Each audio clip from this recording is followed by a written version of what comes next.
जी, भूपति राजू श्रीनिवास वर्मा जी, उप मुख्यमंत्री पवन कल्याण जी, राज्य सरकार में मंत्री नारा लोकेश जी,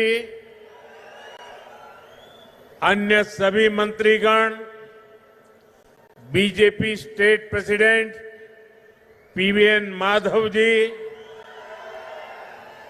सभी सांसद, विधायकगण और विशाल संख्या में हमें आशीर्वाद देने के लिए आए हुए बहनों और भाइयों, आंध्र प्रदेश गवर्नर एस अब्दुल नजीर गारिकी, लोकप्रिय मुख्यमंत्री आंध्र प्रदेश चंद्रबाबु नायडू गारिकी, केंद्र मंत्रुలు రామ్మోహన్ చంద్రశేఖర్ గారికి, భూపతి రాజు శ్రీనివాస్ వర్మ గారికి, ఉప ముఖ్యమంత్రి వర్యులు పవన్ కళ్యాణ్ గారికి, రాష్ట్ర ప్రభుత్వంలో మంత్రి వర్యులు లోకేష్ గారికి, ఇతర మంత్రులకి, బీజేపీ రాష్ట్ర అధ్యక్షులు పీవీఎన్ మాధవ్ గారికి, ఎంపీలకు, ఎమ్మెల్యేలకు, ఇంత పెద్ద ఎత్తున ఈ సభని మమ్మల్ని ఆశీర్వదించడానికి విచ్చేసినటువంటి మా సోదర సోదరీమణులకు అందరికీ కూడా హృదయపూర్వక నమస్కారాలు। सबसे पहले मैं अहोबिलम के भगवान नरसिंह स्वामी और महानंदी के श्री महानंदीश्वर स्वामी को प्रणाम करता हूं। मैं मंत्रालय के गुरु श्री राघवेंद्र स्वामी से भी हम सभी के लिए आशीर्वाद मांगता हूं। ముందుగా మన అహోబిలం నరసింహ స్వామికి మరియు మహానంది శ్రీ మహానందీశ్వర స్వామికి నమస్కరించుకుంటున్నాను। అలా మంత్రాలయంలో గురువు గారు శ్రీ రాఘవేంద్ర స్వామి వారి ఆశీస్సులు కూడా మనందరికీ ఉండాలని కోరుకుంటున్నాను। साथियों, द्वादश ज्योतिर्लिंग स्तोत्रम के पाठ में आता है, सौराष्ट्रे सोमनाथम च श्रीशैले मल्लिकार्जुनम, यानी द्वादश ज्योतिर्लिंगों में प्रथम भगवान सोमनाथ और द्वितीय भगवान मल्लिकार्जुन का नाम एक साथ आता है। मेरा सौभाग्य है कि मेरा जन्म दादा सोमनाथ की धरती गुजरात में हुआ, बाबा विश्वनाथ की धरती काशी की सेवा का अवसर मिला और आज శ్రీశైలం का आशीर्वाद मिल रहा है। మిత్రులారా, ద్వాదశ జ్యోతిర్లింగ స్తోత్రంలో ఎలా చెప్పబడింది, సౌరాష్ట్రే సోమనాథం చ శ్రీశైలే మల్లికార్జునం, అంటే 12 జ్యోతిర్లింగాలలో మొట్టమొదటి సోమనాథుడైతే రెండవది మన మల్లికార్జునుడు। నా అదృష్టం ఏంటంటే దాదా సోమనాథుని భూమి అయిన గుజరాత్ లో నేను జన్మించాను। అలాగే బాబా విశ్వనాథుని భూమి అయిన కాశీకి సేవ చేసే అవకాశం నాకు లభించింది। మరియు ఈ రోజు నేను శ్రీశైలం స్వామి వారి ఆశీస్సులు ఈ రోజు పొందాను। साथियों, श्रीशैलम में दर्शन के बाद मुझे शिवाजी स्फूर्ति केंद्र जाकर उन्हें श्रद्धांजलि अर्पित करने का अवसर मिला।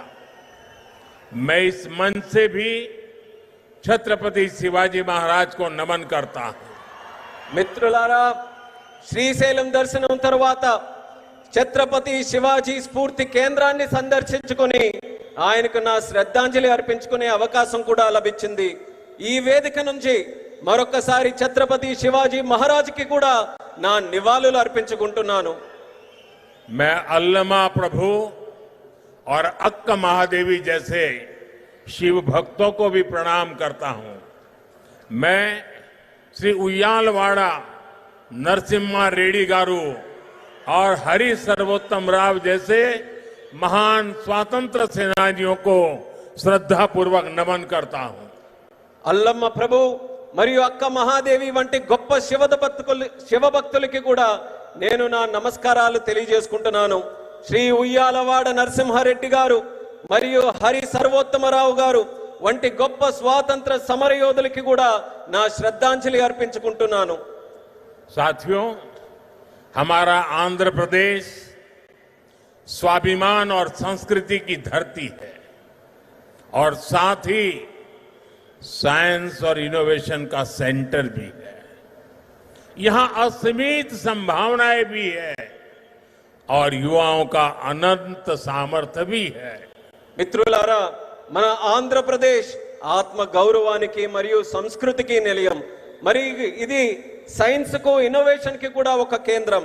ఇక్కడ అనంతమైన అవకాశాలు ఉన్నాయి మరియు ఇక్కడ యువతకి అపారమైనటువంటి శక్తి కూడా కలిగి ఉంది. आंध्र को अगर जरूरत थी तो सही विजन और सही नेतृत्व की जरूरत थी. आज चंद्रबाबू नायडू गारू और पवन कल्याण गारू के रूप में आंध्र के पास वो विजनरी लीडरशिप भी है और केंद्र सरकार का पूरा सहयोग भी है. ఆంధ్రాకి ఏదైనా అవసరం ఉంది అంటే ఒక సరైన విజన్ మరియు సరైన నాయకత్వంతాలకు అవసరం ఉంది. నేడు చంద్రబాబు నాయుడు గారు మరియు పవన్ కళ్యాణ్ గారి రూపంలో ఆంధ్రాకి ఆ శక్తివంతమైనటువంటి నాయకత్వం ఉంది మరియు కేంద్ర ప్రభుత్వం తాలూకా పూర్తి మద్దతు కూడా లభిస్తుంది. साथियों, पिछले 16 महीनों में आंध्र प्रदेश में विकास की गाड़ी तेज गति से दौड़ रही है. डबल इंजन की सरकार में अभूतपूर्व प्रगति हो रही है. आज दिल्ली और अमरावती मिलकर तेज विकास की दिशा में आगे बढ़ रहे हैं. మిత్రులారా, గత 16 నెలల్లో ఆంధ్రప్రదేశ్ లో అభివృద్ధి తాలూకా వాహనం శరవేగంగా కదులుతుంది. డబుల్ ఇంజిన్ ప్రభుత్వంలో రాష్ట్రం అపూర్వమైన ప్రగతి కూడా సాధిస్తుంది. నేడు ఢిల్లీ మరియు అమరావతి ఈ రెండు కలిసి వేగవంతంగా అభివృద్ధి వైపు ముందుకు సాగుతున్నాయి.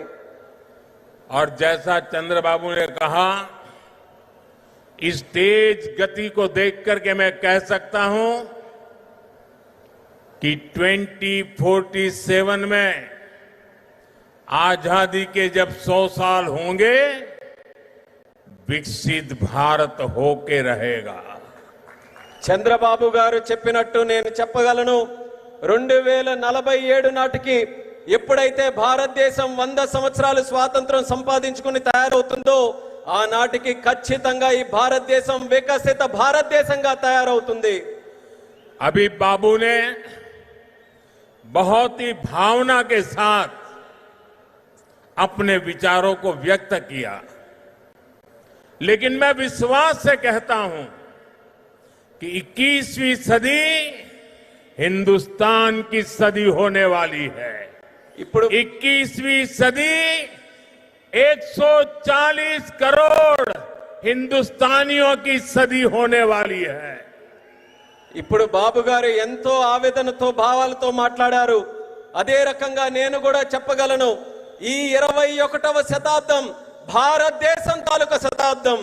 ఈ 21వ శతాబ్దం భారతీయులు 140 కోట్ల భారతీయుల తాలూకా శతాబ్దం ఇది.